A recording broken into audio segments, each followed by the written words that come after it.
तो आइए खास पेशकश की शुरुआत करते हैं। पहले नेपाल की बात, फिर फ्रांस का हाल, उसके बाद मोरक्को और अब जॉर्जिया में जेनजीज ने कोहराम मचा रखा है। कई देशों में युवाओं की क्रांति से सरकार को हिला कर रखा है।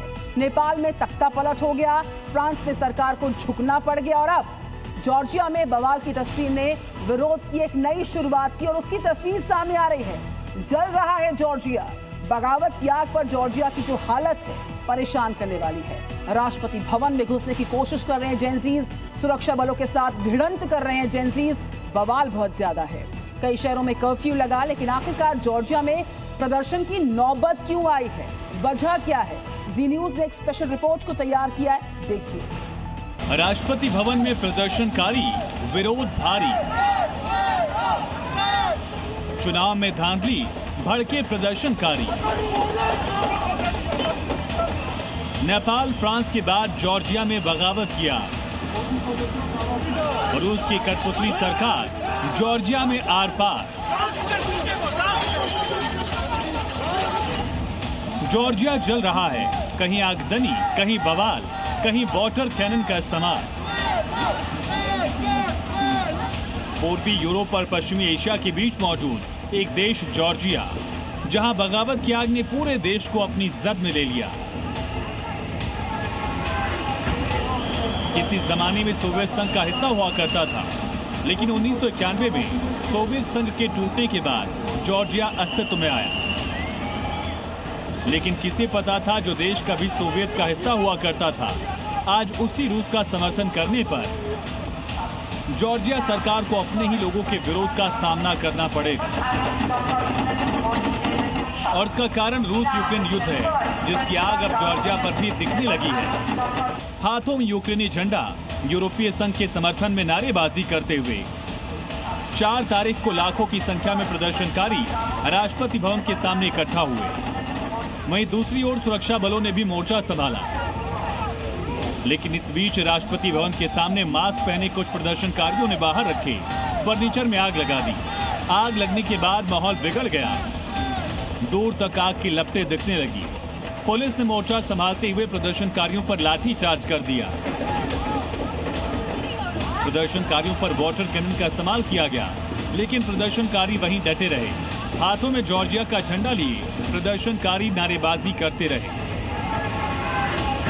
इसी बीच कुछ प्रदर्शनकारी राष्ट्रपति भवन में लगे हुए रेलिंग को तोड़कर भवन के अंदर घुसने की कोशिश करने लगे, लेकिन वहां मौजूद सिक्योरिटी गार्ड ने ऐसा करने से रोका। इस दौरान सुरक्षा बलों और प्रदर्शनकारियों के बीच जमकर बवाल हुआ। इस मामले में राजनीति भी खूब हो रही है।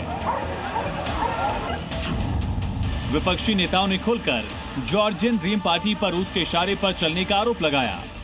उनका कहना है कि सरकार ने जानबूझकर यूरोपियन यूनियन से जुड़ने की बातचीत को रोक दिया।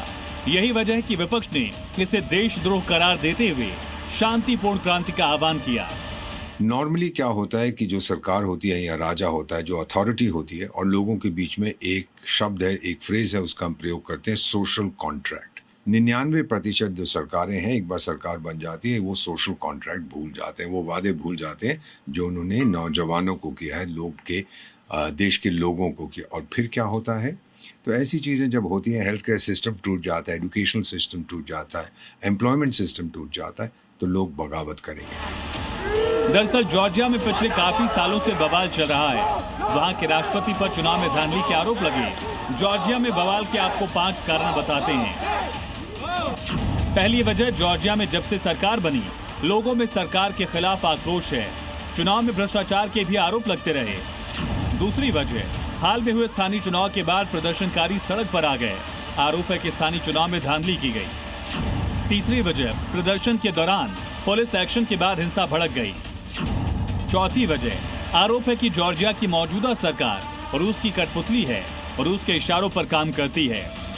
और पांचवी वजह, जॉर्जिया के लोग यूक्रेन का समर्थन करते हैं और वो यूरोपियन यूनियन के साथ जुड़ने की मांग करते रहे हैं। प्रदर्शन के दौरान कई प्रदर्शनकारियों को हिरासत में लिया गया।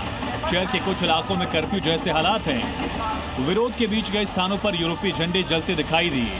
वहीं कई लोग यूक्रेन के झंडे लहराकर रूस विरोधी नारे लगाते रहे। इस बवाल के बीच वहां की प्रधानमंत्री ने बयान जारी किया और यूरोपीय संघ पर हिंसा भड़काने का आरोप लगाया। तो मुझे लगता है कि 2025-26 में एक क्रांति आ रही है जिसमें जो बुजुर्गवार, जिसको हम कहते हैं क्लेप्टोक्रेसी, बुढ़े लोग जो सरकार चलाते हैं, और भ्रष्टाचार जहाँ पर है, उसका ख़त्म होना लाजमी, अपने आप ख़त्म नहीं होगा। ये जेन जी उसको ख़त्म करेगी, क्योंकि मत भूलिए ये सोशल मीडिया का ज़माना है। अगर मिसाल के तौर पर नेपाल में कुछ होता है तो 3 सेकंड के अंदर दक्षिण अफ्रीका में लोगों को पता लग जाता है वहाँ क्या हो रहा है। ये बहुत आवश्यक है। ये विरोध कोई नया नहीं है। पिछले साल के विवादित संसदीय चुनाव के बाद से ही विपक्ष लगातार सड़कों पर है। जनता की आवाज दबा दी गई। अब जब स्थानीय चुनाव हुए, विपक्षी पार्टियों ने बॉयकॉट कर दिया और जनता को सड़कों पर उतरने की अपील की। जॉर्जिया में और कहीं भी जो इस समय बगावत चल रही है यंग लोगों की, वो सिर्फ एक ही उसका कारण, किसी भी सामाजिक वर्ग से आए, गरीब हों, अमीर हों, एलीट हों, जो भी है, बहुत सारी चीज़ें इसमें मिल जाती हैं, लेकिन एक कॉमन एलिमेंट यही है कि हम आप पे भरोसा नहीं करते, सरकार जाओ। अभी अलग बात है क्योंकि इन लोगों के पास ज़्यादा तजुर्बा नहीं है, सरकार के बदलने से हालात नहीं सुधरते। पहले नेपाल, फ्रांस और मोरक्को के बाद अब जॉर्जिया। पिछले कुछ महीनों में कई देशों में युवाओं का प्रदर्शन हुआ। ऐसे में जेन-ज़ी प्रदर्शन और उसके कई मायने भी हैं। तानाशाह लोग हैं, उनको एक ही तरीका आता है कि प्रोटेस्ट से कैसे डील किया जाए, गोली मार दो, सर फोड़ दो। अब वो नहीं चलेगा। इतना जल्दी इंटरनेट कम्युनिकेशन शुरू हो गया है। एक जगह बगावत होती है, कुछ लोग मरते हैं, किसी कहीं बहुत दूर, हजारों किलोमीटर दूर एक दूसरी बगावत शुरू हो जाती है। लोग कहते हैं देखो वहां पे कामयाब हुई, चलिए यहाँ भी कोशिश करते हैं। फिलहाल जॉर्जिया बगावत वाली आग में जल रहा है। सरकार विरोधी प्रदर्शन को दबाने के लिए सरकार बल का इस्तेमाल कर रही है। वहीं प्रदर्शनकारी भी डटे हुए हैं। ब्यूरो रिपोर्ट, ज़ी मीडिया।